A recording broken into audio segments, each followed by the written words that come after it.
Hello everyone, welcome on conceptual study point. आज हम इस वीडियो में करने वाले हैं chi square. Non parametric test हैं, हम उनके अंदर सबसे पहले जो अब करने वाले हैं वो काई स्क्वायर। चलिए शुरू करते हैं डेफिनेशन से। तो क्या है, आप क्या लिखेंगे, आप क्या समझते हैं काई स्क्वायर से? काई स्क्वायर एक सबसे पहले हमने आपको बताया कि ये नॉन पैरामीट्रिक टेस्ट है, हाइपोथेसिस टेस्टिंग के लिए यूज़ किया जाता है। तो आपने डेफिनेशन के अंदर भी यही लिखना है कि it is a non parametric test of hypothesis testing, या फिर आप कह सकते हैं एक स्टैटिस्टिकल प्रोसीजर है जो कि डिटरमाइन करेगा डिफरेंस बिटवीन ऑब्जर्व्ड और expected data. Means observe data और एक्सपेक्टेड डाटा के दोनों के बीच के डिफरेंस को फाइंड आउट करता है। ये आप इसकी डेफिनेशन के अंदर राइट डाउन कर सकते हैं। सेकंड पॉइंट आता है, हम इसका यूज़ है जो क्यों करते हैं। ठीक है, क्यों करते हैं भाई? क्योंकि ये हमारी ना मदद करता है फाइंड आउट करने के लिए क्या जो डिफरेंस निकाला है हमने, या जो जो डिफरेंस है दो कैटेगरियल वेरिएबल्स के अंदर, वो बाय द डिफ़ॉल्ट चांस के थ्रू है, बाय ड्यू टू चांस और ए रिलेशनशिप बिटवीन देम, या फिर उनके बीच में कोई हकीकत में ही कोई रिलेशनशिप एग्जिस्ट करती है, कोई लिंक है उनके बीच में। ठीक है, वो कहते हैं ना दया कुछ तो गड़बड़ है, वो हकीकत में ही कुछ गड़बड़ होती है या फिर आपने वैसे ही आपको ही महसूस हो रहा है। तो हम जब दो जो ऑब्जर्व वैल्यू और एक्सपेक्टेड वैल्यू के बीच में डिफरेंस निकालते हैं तो वहाँ पर हमें वैल्यूज़ का पता चलता है, जो क्या जो हमारे कैटेगरियल वेरिएबल्स हैं उनके बीच में क्या रिलेशनशिप एग्जिस्ट करती है। तो ये था। ठीक है, उसके बाद हम बात करते हैं फॉर्मूला की। देखिए, फॉर्मूला से पहले एक पॉइंट और आता है यहाँ पर कि जो it is used as a test of goodness of fit और as a test of independence of two variable. यहाँ पर गुडनेस बताया गया। गुडनेस क्यों बताया गया? क्योंकि देखिए, गुडनेस के अंदर क्या बताया गया, जब हम दो ऑब्जर्व्ड और एक्सपेक्टेड वैल्यू के बीच में हम जो वैल्यूज़ को हम जो डिफरेंस निकाल रहे हैं, क्या वो हमें सही इंडिकेट कर रहा है? आपको डिफरेंस बताना पड़ेगा कि आपको वो सही इंडिकेट कर रहा है कि जो हमारी वैल्यूज़ है, मान लीजिए ज़्यादा आई है, प्लस में है, तो हम क्या कहेंगे, दोनों के बीच का डिफरेंस ज़्यादा है तो काई स्क्वायर की वैल्यू है जो वो ज़्यादा रहेगी। ठीक है, अगर डिफरेंस है जो उनके बीच में कम है, बिल्कुल लो है, तो हम बिल्कुल लिटल है तो हम कहेंगे काई स्क्वायर वैल्यू है जो बहुत ही कम है। या फिर डिफरेंस नहीं है तो हम कहेंगे कि जो गुडनेस ऑफ फिट वहाँ पर है, जो डिफरेंस ही नहीं है तो काई स्क्वायर वैल्यू की वैल्यू जो जीरो हो जाएगी, काई स्क्वायर की वैल्यू जीरो हो जाएगी। इंडिपेंडेंस की बात करते हैं तो इंडिपेंडेंस देखिए, it examine whether the two sets of variable are likely to be related with each other.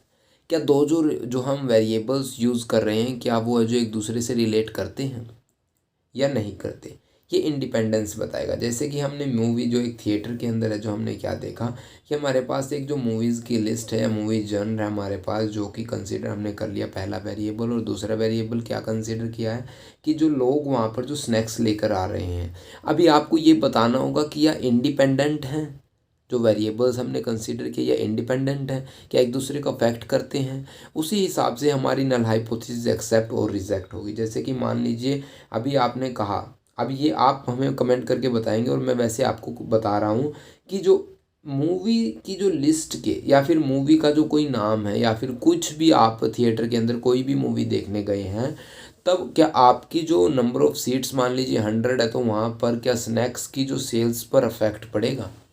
बताइए आप हमें कमेंट करके तब तक बताइएगा, हम आपको इसका आंसर नेक्स्ट वीडियो में देंगे जब आप हमसे पूछेंगे। ठीक है, तो इसके बाद हम जो हमारा आते हैं फॉर्मूला पर।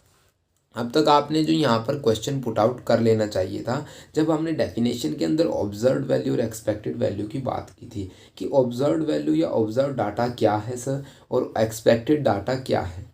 तो ये आप फार्मूले से देखिएगा, फॉर्मूला क्या है, बिल्कुल सिंपल है। एक्स स्क्वायर, मतलब हम यहाँ पर इसको काई स्क्वायर बोलते हैं, यहाँ पर सी को लिखा गया है। सी क्या है यहाँ पर? Degree of freedom. ठीक है, और फॉर्मूला क्या रहेगा? समेशन, ज़ीरो नहीं है यहाँ पर, ये ओ है जिसको हम ऑब्जर्व्ड वैल्यू कहते हैं, माइनस एक्सपेक्टेड वैल्यू को डिनोट किया गया ई से, उसका स्क्वायर अपॉन डिवाइड जिसको हम कहेंगे, और ई एक्सपेक्टेड वैल्यू से डिवाइड कर देंगे। ये बिल्कुल सिंपल फॉर्मूला है हमारा काई स्क्वायर निकालने का। ठीक है, अभी आपको ये टर्म समझिए कौन कौन सी क्या क्या है और कैसे कैसे हमने इनको निकालना है। सबसे पहले see, degree of freedom. Chi square के अंदर डिग्री ऑफ फ्रीडम कैसे निकालना है भाई? हम कहेंगे रो -1 मल्टीप्लाई कॉलम -1, ये है डिग्री ऑफ फ्रीडम। अब हम जिस न्यूमेरिकल के अंदर जाएंगे वहाँ पर आपको डिग्री ऑफ फ्रीडम भी देखने को मिलेगा, क्योंकि न्यूमेरिकल पोर्शन करना बहुत ज़रूरी है। एग्ज़ाम के अंदर न्यूमेरिकल पोर्शन आ जाता है तो आप वहाँ पर है जो न्यूमेरिकल कीजिएगा, एग्ज़ाम के अंदर जो मार्क्स नहीं कटेंगे आपके, अगर आपका आंसर ठीक रहेगा तो। ओ यहाँ पर ऑब्जर्व्ड वैल्यू है, ई यहाँ पर एक्सपेक्टेड वैल्यू है, जो हमने डेफिनेशन के अंदर टर्म यूज़ की थी। ऑब्जर्व्ड और एक्सपेक्टेड वैल्यू का डिफरेंस निकालना है, काई स्क्वायर की वैल्यू है, यही इसका फॉर्मूला, यही इसकी डेफिनेशन, यही इसकी अजम्पशंस जो भी हैं, सब कुछ यही है। आप सिर्फ फॉर्मूले पर फोकस कीजिए, सब कुछ आपको आ जाएगा। अभी ऑब्जर्व्ड वैल्यू क्या है, आपने अभी तक नहीं पूछा हमसे। तो ऑब्जर्व्ड वैल्यू क्या है भाई, आर दोज जो कि आप खुद गैदर करेंगे। इट मीन्स जो आपको जो एग्ज़ाम के अंदर गिवन होगी वो ऑब्जर्व्ड वैल्यू होगी, जिसको आप ऑब्जर्व कर सकते हैं। एक्सपेक्टेड वैल्यू क्या होगी, आप उसको निकालेंगे। Expected value are the frequencies expected based on null hypothesis के ऊपर आधारित होती है। तो ऐसे ही अब हम एक्सपेक्टेड वैल्यू का फॉर्मूला क्या रहेगा, ये अब हम चलेंगे न्यूमेरिकल पोर्शन पर। तो अब चलिए बात कर लेते हैं काई स्क्वायर की। ये हमारी स्टेटमेंट रहेगी। स्टेटमेंट हम राइट डाउन कर देते हैं, male female agree undecided decided और जो भी हमारा है जो डिसएग्री रहेगा। ठीक है, यहाँ पर हमने टोटल इसलिए कर दिया क्योंकि इसके मदद से ही हम यहाँ पर है जो observed value sorry expected value को फाइंड आउट करेंगे। देखिए यहाँ पर मैंने ना ऑब्जर्व्ड वैल्यू बिल्कुल गोल सर्कल में लिख रखी है, ऑब्जर्व्ड वैल्यू है ये। ठीक है, फॉर्मूला कौन सा यूज़ करेंगे, देखिए फॉर्मूला कौन सा यूज़ करेंगे, जो हमने पीछे बताया आपको, एक्स स्क्वायर काई स्क्वायर जिसको बोलेंगे समेशन ओ माइनस ई का whole square divided by expected value. Observed value बता दी है, एक्सपेक्टेड वैल्यू बता दी है, तो एक्सपेक्टेड वैल्यू कैसे निकालेंगे, हम इसकी भी एक टेबल बनाएंगे। देखिए टेबल को हमने कुछ इस तरह बनाया है, हमने ऐसे ही male female agree undecided disagree लिख दिया है। A1 A2 A3 B1 B2 B3 इनको कंसीडर कर लिया है। अब हम निकालेंगे expected value of A1। Expected value क्या है भाई, एक्सपेक्टेड वैल्यू ये है, देखिए A1 की वैल्यू जब हम इस रो के टोटल को मल्टीप्लाई करेंगे उस कॉलम के टोटल के साथ और डिवाइड करेंगे इस नंबर ऑफ ऑब्जर्वेशन से, डिवाइड बाय 75, ऐसे हम निकालेंगे। ये हो गया हमारा A1। अब हम 13 की बात करते हैं। 13 के सामने जो 34 है और 13 के सामने 25 है नीचे, तो यहाँ पर ये हो गया हमारा A2, इसको डिवाइड करेंगे 75 के साथ। A3 क्या रहेगा, 11 मल्टीप्लाई सॉरी 11 नहीं, 11 के सामने 34 है, 11 के नीचे 25 है, दोनों को मल्टीप्लाई करेंगे, डिवाइड करेंगे 75 से। अभी B2 की बारी, B1 की बारी आ जाती है। B1 के अंदर क्या है, 41 है इसके सामने और यहाँ पर 25 है, तो 41 multiply by 25 is divide by 75, ये हमारा हो गया B2। सिमिलरली हम ये सभी वैल्यूज़ निकालेंगे। आपको एक्सपेक्टेड वैल्यू निकालनी आनी चाहिए। हमने एक्सपेक्टेड वैल्यू आपको फॉर्मूला बताया, row total column total divided by total number of observation. यहाँ पर A1 हो गया हमारे पास, A2 A3 B1 B2 B3 सभी वैल्यूज़ हमने निकाल ली हैं। अब हम इसको टेबुलेशन फॉर्म के अंदर लिख देंगे।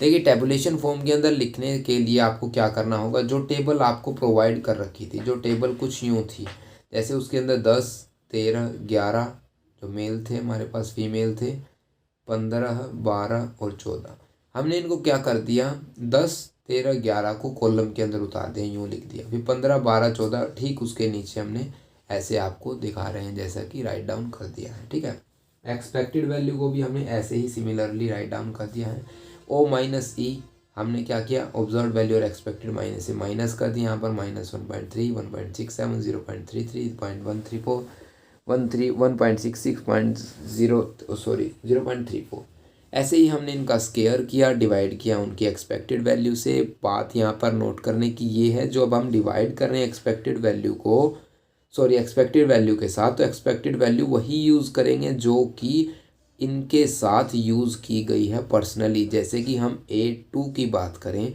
तो A2 के अंदर एक्सपेक्टेड वैल्यू 11.33 थी, या फिर हम B2 की बात करें तो B2 के अंदर एक्सपेक्टेड वैल्यू की वैल्यू 13.66 थी। ठीक है, तो ये बात आपको नोट करनी रहेगी, क्योंकि इन्हीं पॉइंटों पर है जो गलतियां हो जाती हैं अक्सर। और यहाँ पर आपका जो आंसर आने लग गया है, आपने सभी को सोल्व कर लिया और यहाँ पर ऐड कर दिया है यहाँ पर इसको, और ये हमारा आ गया है काई स्क्वायर की वैल्यू। डिग्री ऑफ फ्रीडम कैसे निकालना है वो हमने आपको शुरुआत में ही बता दिया, कॉलम -1 मल्टीप्लाई बाय रो -1, 3 -1 2 -1 और यहाँ पर 2 डिग्री ऑफ फ्रीडम आ गया। जैसा कि अब हम डिग्री ऑफ फ्रीडम निकालने के बाद क्या होता है, हमारे पास है जो आ जाता है टेबल। क्या आपको टेबल पढ़ना आता है? तो देखिए, critical value of the chi square distribution with D degree of freedom, यहाँ पर हमारे पास पूरी की पूरी टेबल है। अलग अलग हमारे पास जो क्रिटिकल वैल्यूज़ दे रखे 0.05, 0.01, 0.001, यहाँ पर सभी की है जो डिग्री ऑफ फ्रीडम दे रखी है। हमने देखनी है 2 पर, तो हम यहाँ पर 2 पर देख रहे हैं। देखिए 0.05 पर है जो 5.991, 9.2110 और 13.816, ऐसे मतलब यहाँ पर जो डिग्री ऑफ फ्रीडम है जो 0.75 से सभी ज़्यादा ही हैं। तो हमारे पास क्या रहेगा, जो कैलकुलेटेड वैल्यू वो कम है। ठीक है, कैलकुलेटेड वैल्यू कम है क्रिटिकल वैल्यू से, तो हमारी H0 रिजेक्ट हो जाएगी। इट मीन्स H1 है जो एक्सेप्ट हो जाएगी। ये था हमारा काई स्क्वायर की जो काई स्क्वायर न्यूमेरिकल का आंसर।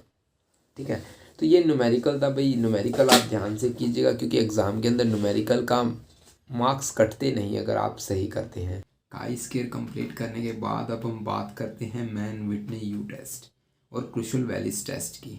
देखिए, मैन विटने यू टेस्ट ने क्या कहा। सबसे पहले हम जो, अगर आपके पास थ्योरेटिकल क्वेश्चन आ जाता है, अदरवाइज आपके पास अगर प्रैक्टिकल भी आता है, तो आप पहले थोड़ा थ्योरेटिकल लिखिए। ठीक है, ताकि एग्जामिनर पर अच्छा इम्पैक्ट पड़े। तो हम कह सकते हैं सबसे पहले ये नॉन पैरामीट्रिक टेस्ट है, हाइपोथेसिस टेस्टिंग के लिए यूज़ किया जाता है। किस किस नाम से ये जाना जाता है एग्ज़ाम के अंदर, जैसे कि मैन विटने विल्कोक्सन टेस्ट, जैसे एग्ज़ाम के अंदर अभी आया था हाल ही में। ठीक है, तो मैन विटने विल्कोक्सन रैंकसम टेस्ट, ये 2 नाम और हैं जिसके नाम से हम इसको जानते हैं। एक हमारे पास यू टेस्ट जिसको आप सभी जानते हैं ही। तो इन 2 नामों से भी इसको जाना जाता है। इसका यूज़ किया जाता है कि भी हमारे पास दो इंडिपेंडेंट सैंपल्स हैं। एक खास बात है, क्रुशियल वैलीज के अंदर हमें जो 2 से ज़्यादा भी सैंपल्स का जो दो से ज़्यादा सैंपल्स के ऊपर है जो इन्वेस्टिगेट करते हैं, उनको जो हमें जो उन डिस्ट्रीब्यूशंस के सैंपल्स पर है जो हम इन्वेस्टिगेट करते हैं। ठीक है, लेकिन इसके अंदर क्या होता है, हमारे पास 2 इंडिपेंडेंट सैंपल होते हैं। हम देखते हैं कि ये जो सेम डिस्ट्रीब्यूशन पर काम कर रही हैं नहीं कर रही हैं। ठीक है, तो हमारे पास मैक्सिमम वैल्यू क्या रहेगी, N1, जो हमारे पास एक ग्रुप के जो टोटल नंबर्स हैं, नंबर ऑफ केसेस बोल सकते हैं आप। ठीक है, या नंबर ऑफ एलिमेंट, या फिर N2। एक जो खासियत है ना इसके अंदर क्या है, वो अब हम इसको आपको इस जो पेज को करने के बाद बताएंगे। इसका जो मतलब आपका आंसर गलत ही नहीं हो सकता। 100% श्योर और गारंटी के साथ हम बता सकते हैं कि आप अगर करके आए हैं यू टेस्ट है मैन विटने का, तो आपका आंसर गलत हो ही नहीं सकता। ठीक है, तो कैसे, मैक्सिमम वैल्यू हमारे पास N1 इंटू N2 को मल्टीप्लाई कर दीजिए, वो हमारी मैक्सिमम वैल्यू मिलेगी और मिनिमम वैल्यू 0 रहेगी इसके अंदर। बात करते हैं फॉर्मूला की। फॉर्मूला कौन सा है, कैसे अप्लाई करना है, ये भी हम आपको बताएंगे, लेकिन पहले आप पढ़ लीजिए थोड़ा। ठीक है, यू को हमें जो U1 प्लस U2, अभी हमने इसको U1 और U2 का फॉर्मूला को याद रखना होगा। U1 के फॉर्मूला का है N1 into N2 multiply plus, यहाँ पर हमने ब्रैकेट के अंदर क्या बंद करना है, N1 into N1 plus 1 upon 2 minus summation of R1। अभी R क्या है यहाँ पर, जो हमारी रैंक देंगे हम इसके अंदर, ये रैंक बेस्ड है। ठीक है, एक पॉइंट आप ये भी लिख सकते हैं ऊपर कि भी it is based on ranking system, ये रैंक बेस्ड है। आप न्यूमेरिकल के अंदर आपको ज़्यादा क्लियर हो जाएगा। न्यूमेरिकल करते ही आप है जो यही टेस्ट करोगे, जब आपको पता चलेगा क्यों गलत नहीं होगा ये एग्ज़ाम के अंदर। ठीक है, सिमिलरली U2 के अंदर है जो ये पोर्शन सेम रहेगा, N2 आ जाएगा बस, बाकी माइनस समेशन ऑफ R2 आ जाएगा। तो अब हम आपको कह रहे थे कि ये क्वेश्चन गलत क्यों नहीं होगा, क्योंकि आप आखिर में इसको वेरीफाई कर सकते हैं, इसके जो आंसर को वेरीफाई कर सकते हैं। उसके लिए जो कौन सी ट्रिक्स हैं, U1 प्लस U2, जो आपकी U1 की वैल्यू आप फाइंड आउट करोगे, U2 की वैल्यू फाइंड आउट करोगे, तो वो आपकी N1 इंटू N2 दोनों को मल्टीप्लाई करोगे तो वो दोनों बराबर मिलेंगी आपको। अगर आपकी बराबर नहीं है तो आपका न्यूमेरिकल कहीं ना कहीं छोटी या बड़ी कोई भी मिस्टेक हो रखी है, अदरवाइज आपका न्यूमेरिकल बिल्कुल ठीक रहेगा। सेकंड जो जहाँ से आप वेरीफाई कर सकते हैं वो कौन सी जगह है, R1, जो समेशन ऑफ R1 निकलेगा हमारा, समेशन ऑफ R2 निकलेगा, उन दोनों का ऐड कर दीजिए और N की जो वैल्यू होगी, यहाँ पर N की वैल्यू डिफरेंट होगी, क्या होगी वो हम आपको न्यूमेरिकल पोर्शन के अंदर बताएंगे। तब तक आप वीडियो को लगातार देखिए। ठीक है, अभी हम बात कर लेते हैं क्रुशियल वैलिस टेस्ट। देखिए, क्रुशियल वैलिस जिसको आप H टेस्ट, हाल ही में ये भी आया था एग्ज़ाम के अंदर, तो आपको पता होना चाहिए डायरेक्ट एच टेस्ट से भी आ जाता है आपको, या फिर डायरेक्ट है जो आपको क्रुशिकल वैल्यूज टेस्ट बोल देंगे। तो ये ध्यान रखिएगा, नाम और है जो दोनों को याद रखिएगा। अब शुरू करते हैं थ्योरेटिकल पोर्शंस के साथ है जो it is a non parametric test of hypothesis testing same line. ठीक है, it is extension of Mann Whitney U test. Extension क्यों बोला गया? क्योंकि आपको पता है उसके अंदर जो यू टेस्ट के अंदर हम 2 सैंपल्स का यूज़ करते थे, हमारे पास 2 सैंपल्स होते थे, लेकिन अब 2 से ज़्यादा हम 3 का भी यूज़ कर सकते हैं, 4 का भी यूज़ कर सकते हैं, 5 का भी यूज़ कर सकते हैं। नंबर ऑफ सैंपल्स हमारे इंक्रीज हो जाते हैं तो वहाँ पर एक्सटेंशन हो जाती है, और एक्सटेंशन होते ही हम कौन सा टेस्ट अप्लाई करेंगे? एच टेस्ट अप्लाई करेंगे। तो it is the extension of Mann Whitney U test. ये टेस्ट है जो use for the comparing two or more independent sample of equal और डिफरेंट सैंपल साइज। उनका सैंपल साइज अलग भी हो सकता है और सेम भी हो सकता है। ये किस पर? रैंक बेस्ड है। एक्चुअल डाटा के does not assume the population be normally distributed. आप फॉर्मूला याद रखिए, हर न्यूमेरिकल के अंदर फॉर्मूला इंपॉर्टेंट है। अगर आप फॉर्मूला भी लिख देंगे तो आपका 1 या 2 नंबर तो आपको मिल ही जाएंगे। फॉर्मूला क्या रहेगा इसके अंदर? एच टेस्ट के अंदर H is equal to 12 upon capital N bracket n+1। N क्या रहेगा यहाँ पर? Total number of cases. मान लीजिए आपके पास 3 यहाँ पर ग्रुप दे रखे हैं, तो इन ग्रुप के अंदर है जो ये जो नंबर्स ऑफ केसेस होंगे इंडिविजुअली जब हम ग्रुप की बात करेंगे तो वहाँ पर हम स्मॉल एन से रिप्रेजेंट करेंगे, और जब हम टोटल नंबर ऑफ जो केसेस की बात करें तब हम कैपिटल एन से रिप्रेजेंट करेंगे। आई होप आपको समझ में आ गया होगा। समेशन आर क्या है यहाँ पर? आर एक और इम्पोर्टेंट चीज़ क्या है यहाँ पर? हम एंटायर डाटा के अंदर उस जो पहले यू टेस्ट के अंदर भी हम एंटायर डाटा में ही रैंकिंग करते हैं और इसके अंदर भी एंटायर डाटा के अंदर ही रैंकिंग करेंगे। तो ये हमारा फॉर्मूला है, फॉर्मूले को आप रट लीजिए, घोल के पी लीजिए, और अब हम चलते हैं न्यूमेरिकल पोर्शन पर। तो न्यूमेरिकल देखिए आप, न्यूमेरिकल के अंदर सबसे पहले हमने लिख दिया critical values H test observation program 1, program 2, program 3 and program 4। हम इसके जो पहले न्यूमेरिकल को एक बार राइट डाउन कर देते हैं स्टेटमेंट को।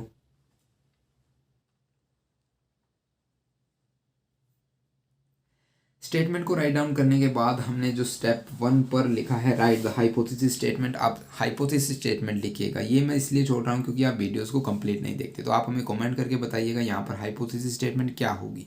ठीक है, आखिर में हम बताएंगे आपको यहाँ पर हाइपोथेसिस स्टेटमेंट क्या रहेगी। स्टेप 2 के अंदर रैंक करेंगे हम एंटायर डाटा में।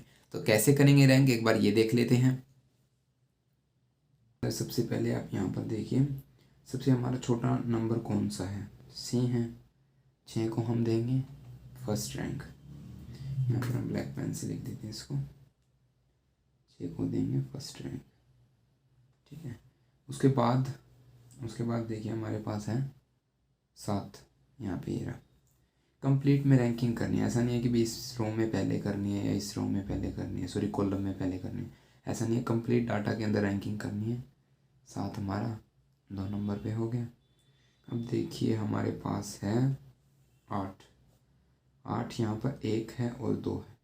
तो अब इनकी कैसे रैंकिंग करेंगे, ये सोचने वाली बात है, समझने वाली बात है। इनकी रैंकिंग करने का तरीका है, 8 हमारे पास 2 हैं, तो 2 हैं तो हम क्या करेंगे, इसके पास जाएगा टर्म जो हमारे पास जाएगी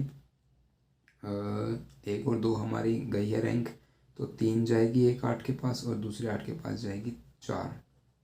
3 और 4 जाएगी, इसको ऐड करके 2 से डिवाइड कर देंगे, हमारे पास 7, 2 और 3.5। अब ये हमारे 3.5 इसकी रैंक आ जाएगी किसकी? 8 की। एक और बात इंपॉर्टेंट इसमें जो आपको याद रखनी होगी, जैसे ही हमने इसको 3.5 दे दी, इसको भी 3.5 दे दी, तो अब है जो ना ही 3 यूज़ करेंगे ना ही 4 यूज़ करेंगे रैंकिंग के अंदर। ठीक है, अब है जो डायरेक्ट हम यूज़ करेंगे 5। अभी देखिए 5 कहाँ पर है रैंकिंग के अंदर। नेक्स्ट देखिए अपने पास 8 के बाद कौन सी है बड़ी टर्म, वो है 9। 8 के बाद आ गई 9, लेकिन 9 यहाँ पर कौन सी है? 1, 2, यहाँ पर 3 और यहाँ पर है 4। तो 4 हमारे पास 9 इस जो कॉलम के अंदर, चारों कॉलम के अंदर 4 9 को जो हमारे पास अवेलेबल हैं। तो अब इसका कैसे निकालेंगे?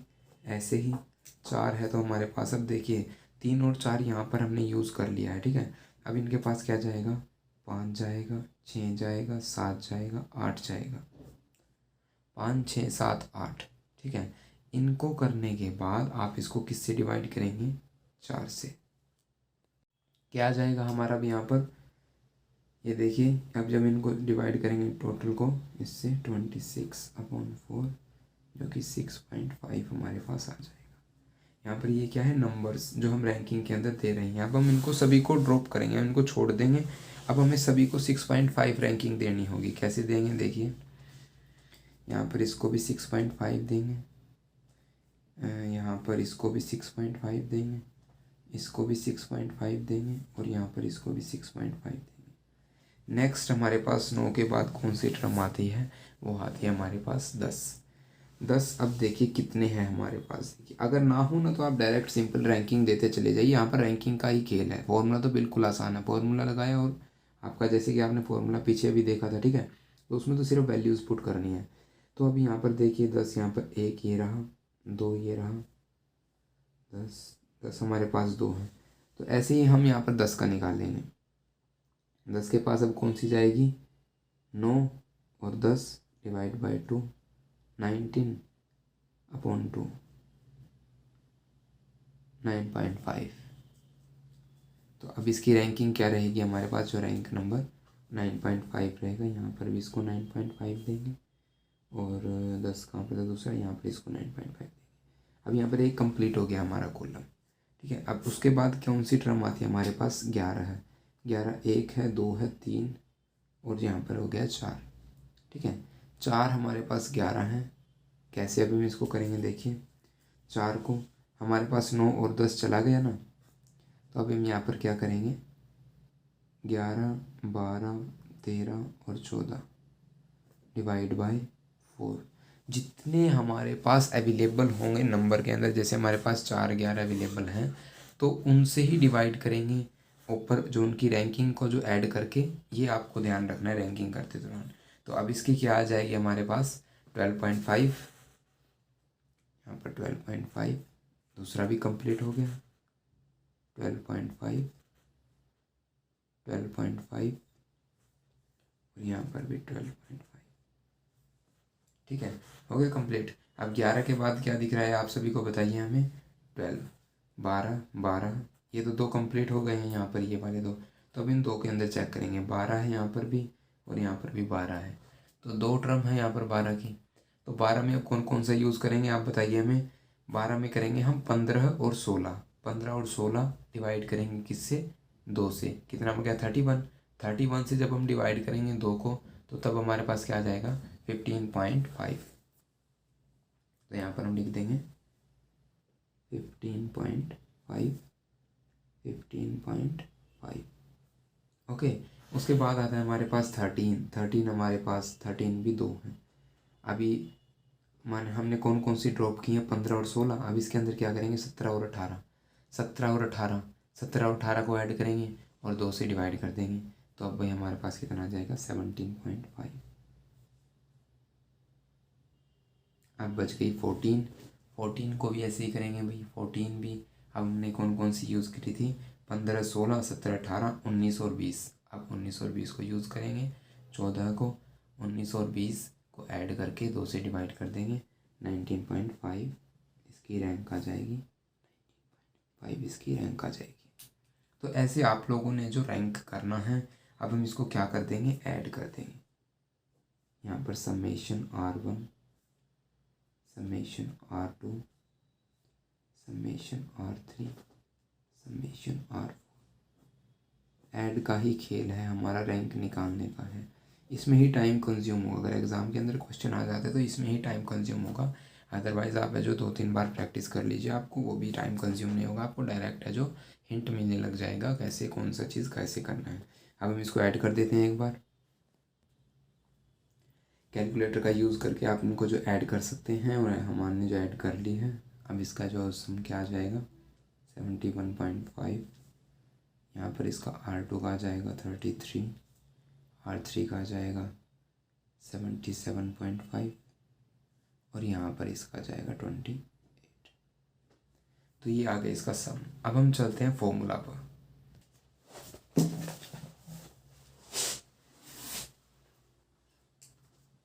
यहाँ पर लिखेंगे हम अपने फॉर्मूले को, क्या था formula, H =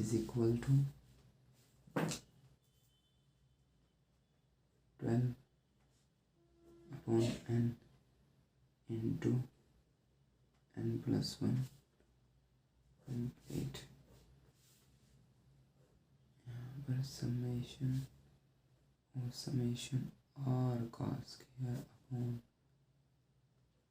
n 12/n into n+1 summation r square upon n minus thrice of bracket n+1। n की जगह हम कैपिटल n की जगह 20 रख देंगे, बिकॉज हर एक सैंपल के अंदर हमारे एक ग्रुप के अंदर है जो हमारे पास 5 एलिमेंट्स हैं, 5 जो आप केसेस लगा लीजिए और उनको 5 गुना 4 तो 5 चौका 20, हमारे पास 20 कैपिटल n की वैल्यू आ जाएगा। स्मॉल n की वैल्यू थी इंडिविजुअल ग्रुप के अंदर हमारे पास 5 एलिमेंट्स हैं और समेशन r को आप एक्सपेंड करके लिखे, बिकॉज हमारे पास यहाँ पर 4 ग्रुप्स है तो हम सभी को अलग अलग सम करेंगे। ठीक है, तो ऐसे आपने वैल्यूज़ पुट करनी है। कैलकुलेशन आपकी है, कैलकुलेशन ही अगर आप गलत करोगे तो अब हम कुछ नहीं कर सकते। तो ये थी हमारी वैल्यूज़, आ गई हमारी h इज़ इक्वल टू 11.23। अब हमारा लास्ट स्टेप जो रहता है वो स्टेप 4 है, जिसके अंदर हमें जो p की वैल्यू निकालेंगे। स्टेप 4 आप लिख सकते हैं p की वैल्यू किसकी हेल्प से, काई स्क्वायर टेबल से, जो काई स्क्वायर की जो टेबल है उससे, या फिर हम h टेबल, इन दोनों में से एक का यूज़ करेंगे। अब हमारे सैम्पल साइज़ जो बड़ा है, नंबर ऑफ़ सैंपल हमारे पास ज़्यादा है तो हम काई स्क्वायर का यूज़ करेंगे, कम होता है तो हम h टेबल का यूज़ करते हैं। देखिए, तो काई स्क्वायर टेबल का यूज़ करने से पहले हमें डिग्री ऑफ फ्रीडम निकालना होगा। डिग्री ऑफ फ्रीडम यहाँ पर कैसे निकलेगा, k-1, यहाँ पर क्या होगा, हमारे पास नंबर ऑफ सैंपल्स कितने थे वो है 4 minus 1 which is equal to 3 degree of freedom हो गया हमारे पास। अब हम इसकी जो वैल्यूज़ निकालेंगे काई स्क्वायर टेबल की मदद से। देखिए, हम आपको स्क्रीन पर दिखाने की कोशिश करते हैं काई स्क्वायर टेबल को। काई स्क्वायर टेबल के अंदर 3 डिग्री ऑफ फ्रीडम पर 0.05 पर वैल्यूज़ आ जाती है इसकी 7.81 और यहाँ पर 0.01 पर इसकी वैल्यू आती है हमारे पास 11.34। तो 7.81 पर हमारी क्या हो जाएगी, नल हाइपोथेसिस रिजेक्ट हो जाएगी, और जो 11.34 पर है हमारी नल हाइपोथेसिस एक्सेप्ट हो जाएगी। तो ये था हमारा क्रूशियल वैल्यूज का टेस्ट। अब हम बात करते हैं मैन विटने यू टेस्ट की, जो न्यूमेरिकल एग्जाम्पल की। मैन विटने के अंदर हम कौन सा एग्जाम्पल यूज़ करेंगे, देखिए।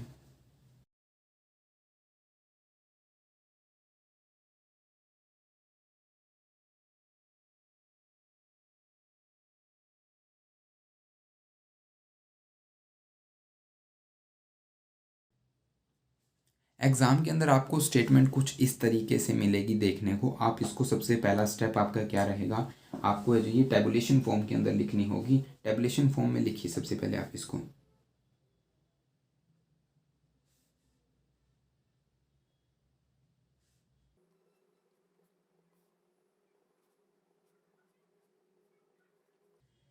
तो ये हमने इसको टेबुलेशन फॉर्म के अंदर लिख दिया है। सबसे पहले वही स्टेप है, हमने यहाँ पर है जो हमारी हाइपोथेसिस राइट डाउन करनी है H0 और H1 कि H0 में नल हाइपोथेसिस मैं कह रहा था आपको, मैं बताऊंगा। तो उसके अंदर हम क्या कहेंगे H0 के अंदर कि भी देयर इज़ नो रिलेशनशिप, या फिर हम बोल सकते हैं there is no significant difference between जो आपकी स्टेटमेंट दे रखी होगी, और अल्टरनेटिव हाइपोथेसिस के अंदर हम क्या कहेंगे, there is significant difference exist. तो ये आप खुद ही लिखिएगा, मैं सिर्फ यहाँ पर स्टेप्स आपको बताने वाला हूँ। ग्रुप 1 ग्रुप 2 आपको सबसे पहले टेबुलेशन फॉर्म के अंदर लिखना है, फिर आप यहाँ पर इसको R1 से रिप्रेजेंट करेंगे, जहाँ पर हम इसको R1 यहाँ पर हम बोलेंगे, इसको रैंकिंग देना शुरू करेंगे। रैंकिंग देने का प्रोसीजर सेम जैसे कि अब हमने क्रूशियल वैल्यूज टेस्ट के अंदर किया था, ऐसे ही हम इसके अंदर रैंकिंग देंगे। सबसे पहले आपको कौन सा दिख रहा है नंबर, यहाँ पर 12 दिख रहा है मेरे को यहाँ पर। सबसे पहले हमारा छोटा नंबर है वो 12 है, तो इसको 1 नंबर दे देंगे। उसके बाद आप यहाँ पर देखिए 15 है, 15 को 2 दे देंगे। 2 के बाद है हमारे पास यहाँ पर 17 है हमारे पास, 17 यहाँ पर 1 है और यहाँ पर 2 है। नोट कर लीजिए, ये चीज़ें थोड़ा ध्यान रखनी है। यहाँ पर अगर मिस्टेक कर दिया आपने तो कोई भी आपके जो सम को ठीक नहीं कर सकता। मैन विटने कीजिए, एग्ज़ाम के अंदर 100% लगभग आपको देखने को मिलेगा, और आप वहाँ पर एग्ज़ाम में कीजिए और आंसर को वेरीफाई कर लीजिएगा। तो 17 है, तो 17 वही हमारा जो ट्रिक जो अब हम करते हैं इसको, 1 और 2 चला गया है तो अब हम यहाँ पर क्या लिखेंगे इसके अंदर, रैंकिंग के अंदर 3 और 4 को यहाँ पर हम 2 से डिवाइड कर देंगे 7, तो हमारे पास आ गया 3.5। तो देखिए हम यहाँ पर 3.5 दोनों को देंगे, ऐसा नहीं है कि भी एक को 3 और 4 को ही दे, एक नहीं, 3.5 ये आपने बस नोट रखना है। अभी 3 भी गया और 4 भी गया, अब डायरेक्ट 5 से शुरू होगी रैंकिंग, ठीक है। मैं बार बार इन्हीं चीज़ों पर एम्फेसाइज कर रहा हूँ, फोकस कर रहा हूँ कि आपको जो यहाँ पर इन चीज़ों पर गलती बिल्कुल नहीं करनी है। अब 17 के बाद कौन सी चीज़ आती है, यहाँ पर देखिए 18 है, तो यहाँ पर हम 5 देंगे इसको रैंकिंग। 18 के बाद यहाँ पर 20, इसको 6 देंगे, ये वाली कंप्लीट हो गई। अब हम यहाँ पर आ जाते हैं 45, 51, यहाँ पर 3 रह गई हैं, तो 6 के बाद हम इसको 7 दे देंगे, और इसके बाद 45 को 8 दे देंगे, इसको 9 दे देंगे और इसको 10 दे देंगे। तो अब हमारी रैंकिंग हो गई है भैया कंप्लीट। रैंकिंग के बाद आपको क्या करना है, एक और छोटी सी बात, जैसे कि आपने क्रिस्टल वैलीज़ के अंदर देखा था, यहाँ पर N1 और N2 यहाँ पर सिर्फ 2 ही चीज़ सेम थी, तो हमने क्या किया, यहाँ पर N1 को जो हमारा रैंकिंग है, जो हमारी N है, N, और यहाँ सेकंड रैंकिंग उससे नेक्स्ट वाली रैंकिंग है, उनको डिवाइड कर दिया नंबर ऑफ़ टर्म्स से, जितनी हमारे जो एग्जिस्ट करती हैं, जो रिपीटेड नंबर हैं, उनसे हमने उसको डिवाइड कर दिया। ये चीज़ आपको ध्यान रखना है, ठीक है। अब हम बात कर लेते हैं फॉर्मूला पर। भाई अब हम चलेंगे डायरेक्ट फॉर्मूला पर। इक्वेशंस के अंदर हमने क्या निकालना था, कुछ भी नहीं निकालना था, डायरेक्ट ही हमने यहाँ पर अब इसका समेशन निकाल देंगे। समेशन हमारे पास क्या हो जाएगा, R1 का कैलकुलेटर आपको अवेलेबल रहेगा एग्ज़ाम के अंदर, तो 37.5 and summation R2 is equal to 17.5। ये हमने निकाल दिया है समेशन ऑफ R1 और R2। अब हम चलते हैं फॉर्मूला पर। फॉर्मूला क्या रहेगा, देखिए फॉर्मूला हमने पहले भी बताया, डायरेक्ट U1 U2 की वैल्यू निकालते हैं, ठीक है। तो U1 क्या होगा हमारे पास, N1 N2 plus N1 into N1 plus 1 upon 2 minus summation of R1, ठीक है। यहाँ पर U2 भी साथ में लिख लेते हैं, U2 is equal to N1 N2 plus N2 into N2 plus 1 divide by 2 minus summation of R2। थोड़ी सी जगह की शॉर्टेज होगी भैया, आप थोड़ा केयरफुली देखिएगा, ठीक है। N1 और N2 की वैल्यू पुट करेंगे, अभी सभी वैल्यूज़ इसके अंदर पुट कर देंगे। N1 की वैल्यू कितनी है हमारे पास, कैपिटल स्मॉल n, 1 2 3 4 5 इंडिविजुअली, मैंने पहले बताया था इंडिविजुअली जब ग्रुप की एलिमेंट की बात करते हैं हम स्मॉल n की बात कर रहे हैं। यहाँ पर 5 एलिमेंट है, तो 5 इंटू 5 प्लस यहाँ पर हो जाएगा 5 into 6 upon 2 minus summation of R कितना है 37.5। डायरेक्ट वैल्यू पुट कर दिया मैंने यहाँ पर भी 25 मल्टीप्लाई कर दिया direct, plus 5 into 6 upon 2 minus 17.5। तो ये आ गया हमारे पास, ठीक है। अब हम इनको सोल्व कर लेते हैं, यहाँ पर 25 आ जाएगा, 6 पंजा 30 और डिवाइड करते हैं हम यहाँ पर 15 माइनस 37.5, और यहाँ पर कुछ ये अंदाज है हमारा 25 प्लस 15 और यहाँ पर माइनस 17.5, ब्रैकेट में बंद कर दीजिएगा, ठीक है। हमने इसको सोल्व किया, ये कितना आ जाएगा यहाँ पर 2.5 और यहाँ पर ये कितना आ जाएगा 22.5। U2 की वैल्यू, U1 की वैल्यू, ये आ गई भैया हमारी वैल्यूज़। अभी हमने क्या करना है, देखो हमने क्या करना है, अभी हमने यहाँ पर पीछे कहा था इनको वेरीफाई करेंगे, कैसे, ऐसे U1 plus U2 is equal to N1 into N2। अभी N1 इंटू N2 क्या है हमारे पास, ये देखिए N1 5 N2 5, N1 N2 मैं आपको दिखा देता हूँ कम्प्लीटली, U1 प्लस U2 ऐसा ही कुछ है ना, U1 प्लस U2, ठीक है ना। हमने लिखा है यहाँ पर, तो U1 U2 क्या है 2.5 प्लस 22.5 क्या हो गया। देखिए अब इनको ऐड करके क्या निकलता है, यहाँ पर आ जाता है 25 इज इक्वल टू 2.5 0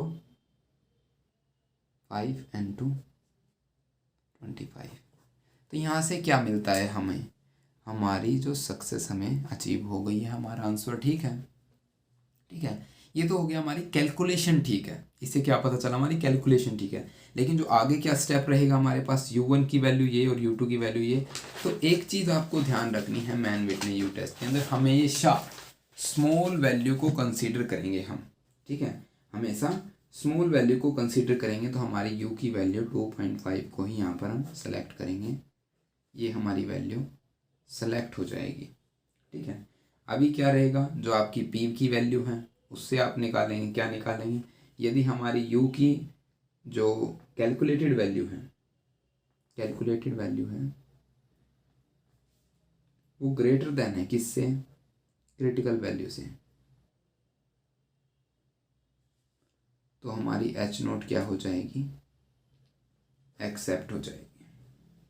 ठीक है, ये आपका था सम। लेकिन एक चीज़ कौन सी याद रखनी है आपने, अगर कंसोर जो कैसे वेरीफाई करना है, एक चीज़ और रह गई यहाँ पर, जो हमने summation R1 plus summation R2 किसके बराबर बताया था, summation R1 plus summation R2 बताया था n into n plus 1, n into n plus 1। तो यहाँ पर अब n क्या है, n है टोटल नंबर ऑफ एलिमेंट जो कि दोनों ग्रुप के अंदर एग्जिस्ट करते हैं। जब मैंने यहाँ पर बताया था n into n plus 1 divide by 2, इसको कैसे वेरीफाई करेंगे भाई, यहाँ पर जो n कंसीडर किया जाएगा वो टोटल नंबर, आप इसको यूँ भी लिख सकते हैं भाई कैपिटल N, कि आप टोटल नंबर ऑफ एलिमेंट्स यहाँ पर। ठीक है, ऐसे आपको याद रहेगा, वहाँ पर आप ठीक कर लीजिएगा पीछे। तो यहाँ पर समेशन R1 क्या आया था 37.5 और R2 17.5। ठीक है, और नेक्स्ट हमारा कैपिटल N कितना बन जाएगा 10, क्यों, दोनों एक ग्रुप के अंदर 5 एलिमेंट थे, दूसरे के अंदर भी 5 रहेंगे, तो यहाँ पर 11 डिवाइड बाई 2 क्या आ गया हमारे पास, यहाँ पर 55, 5 से डिवाइड कर देंगे ना इसको, और यहाँ पर ये कितना आ गया 5 और 5 0, और ये बन गया हमारे पास 55। यहाँ से भी आपको क्या पता चला है, हमारी रैंकिंग बिल्कुल सही है। ये रैंकिंग का पता लगाने का कि आपने रैंकिंग ठीक की है या फिर आपकी रैंकिंग भी गलत हो गई है। क्यों, रैंक से हम क्या निकाल रहे हैं, रैंकिंग का पता, और वहाँ से आपको आपके आंसर का पता चल जाता है। यहाँ से आपको पता चल जाता है कि हाँ अब पूरे नंबर मिलेंगे भैया, अब मज़ा आ गया। ठीक है, तो ये था हमारा H टेस्ट, क्रुशिकल वैल्यूज टेस्ट। अगर आपको कंटेंट अच्छा लगा तो आप वीडियो को लाइक कर दीजिएगा, चैनल को सब्सक्राइब कर लीजिएगा फर्दर अपडेट्स के लिए, साइकोलॉजिकल फैक्ट्स के लिए। आगे जो फर्दर वीडियोस ऐसी आएंगी जो आपकी लाइफ से रिलेटेड रहेंगी और आपका सब्जेक्ट और सिलेबस है जो सारा कवर होगा। तो thank you for watching this video, have a nice day.